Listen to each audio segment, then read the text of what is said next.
E1X თოფი არის მძიმე. ფასიც მძიმე აქვს რა.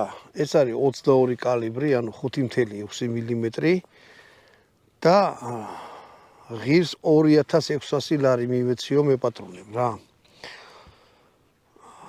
ტიკა ფინური კომპანია.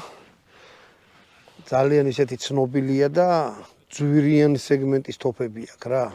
ამაზე ძვირიანებიც არის, მაგრამ ნუ ეს არ არის იაფიანი თოფი, ამ კალიბრში მაგხელა ფასის მიცემა.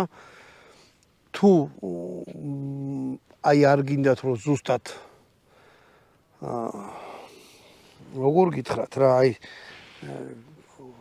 კილებს რო ესროლოთ სადმე გახვიდეთ რაღაც მაგისთვის არ არის, ეს უფრო სერიოზულად მიზანში სროლა თუ გჭირდებათ, მაგისთვის არის ეგეთი თოფი. იმიტომ არის მძიმე რომ შეხედეთ რულა რამსის კი აქვს. ანუ რულის კედლები აქვს მძიმე რა.